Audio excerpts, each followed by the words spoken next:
What if the quest to live forever is the fastest way to forget how to live at all?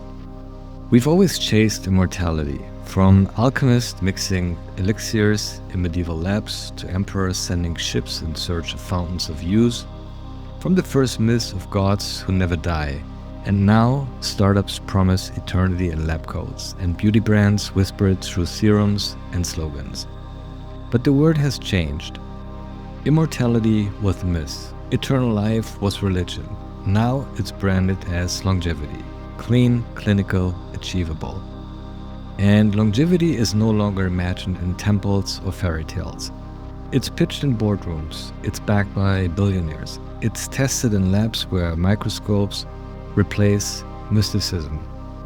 Jeff Bezos investing in Altos Labs, a startup promising cellular reprogramming, Peter Thiel pouring money into parabiosis, young blood transfusions as the new chalice, Google's Calico betting on solving death itself. What was once alchemy is now venture capital. Mortality has become the ultimate market in efficiency, and Silicon Valley wants to fix it. But here's the question: if we can stretch life to 120, 150, 200 years, what actually stretches with it? Do our bodies hold? Do our minds keep up? Or do we end up living longer lives with smaller souls? Because biology isn't just science, it's rhythm, it's the tempo that shapes our choices. We already doubled human lifespan once, just a century ago. The average person died in their 40s. Now, many live into their 80s. That's twice the time, and yet the feeling persists, we are running out of it. If doubling once gave us more anxiety than peace, what happens when we double again? Think about love. Can love really hold for centuries? If marriage already buckles under decades, what happens to vows that stretch to 100 years? Would divorce become endless recycling? Would fidelity evolve? Or collapse under the sheer weight of time? Well, think about family. Imagine 5 generations alive at once, then 6, then 7, grandparents. A lineage stretching like a spider web that no one can fully hold. Would we feel connected or crushed by the enormity of ancestry?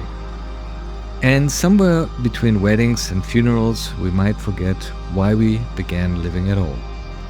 And purpose. If you had 200 years, would you finish your life's work or never feel finished at all? Because urgency comes from endings. Deadlines make us move. Mortality sharpens the edge of meaning. Without the frame of death, does ambition expand or does it dissolve in endless postponement? The pursuit of longevity promises liberation, but every liberation creates a new prison. If billionaires can live 200 years, who rules the world?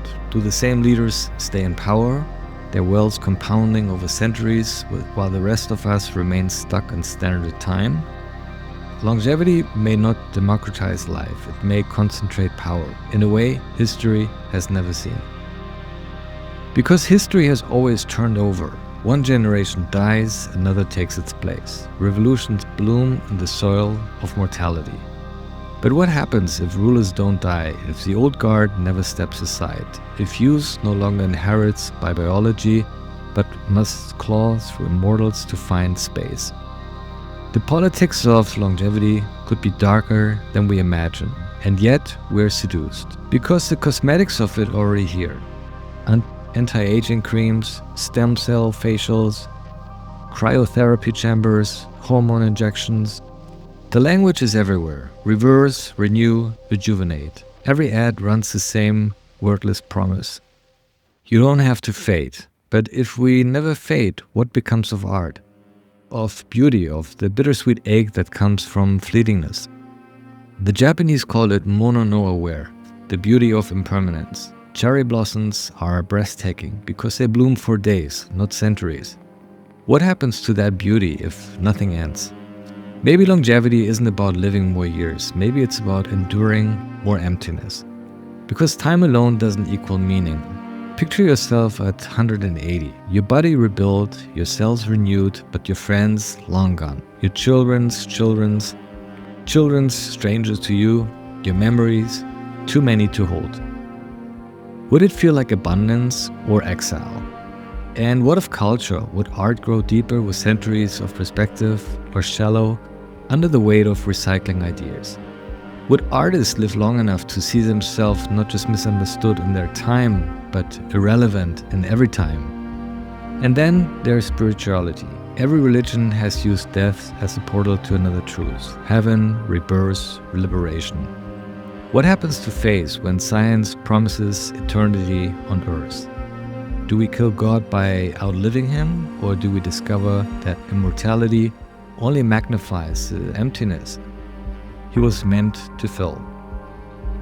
If life stretches forever, do we ever reach awakening or just drift in infinite delay? This is where Prophetism comes in, because longevity isn't just biology, it's psychology, it's economics, it's culture, it's myth disguised as medicine. Prophetism asked not just what will happen, but what will it feel like? And it may feel like this: relationships stretched until vows collapse, generations stacked until memory fractures, leaders entrenched until power crystallizes, bodies preserved while souls decay.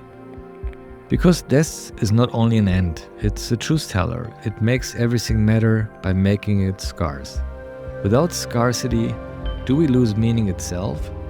Of course, longevity could also offer new intensities. Imagine time to master 5 lifetimes of craft, to experience dozens of loves, to reinvent yourself not once or twice, but endlessly. Imagine artists who create across centuries, whose work stretches across epochs. Imagine families where wisdom isn't a book passed down, but a person alive, present, still teaching. Longevity could turn history into living memory. But would we recognize it as a gift or curse it as a weight? The prophecy of longevity is not about whether we can live longer, it's about what kind of life we are stretching. Because stretching something empty just creates a longer void. Stretching something full may deepen it into eternity. The danger isn't just that we live longer. The danger is that we will live longer lives without knowing how to live at all. So here's the real question. Do you want more years, or do you want more life? Would you trade urgency for permanence? Would you sacrifice intensity for abundance? Would you surrender endings for the chance at forever? Maybe the pursuit of longevity is not about escaping death. Maybe it's about confronting the truth that we haven't yet learned how to live. Drop your thoughts in the comments, even a single sentence. Your voice adds dimension to the silence we're exploring. If this struck something inside you, subscribe or sit with it a little longer. And if you're curious about the visuals, they're part of the world I've been building beyond the screen. You can see more of my work at TOMAAS.com. This is Longevity, another layer of the TOMAAS Prophecies. Cinematic essays that don't just reflect the world, but read between its fractures. Through layered visuals and emotional pattern recognition, we practice prophetism. A new way of seeing. Here art isn't decoration, it's intel. It translates what we haven't yet learned to name, because by the time everyone understands the shift, it already happened.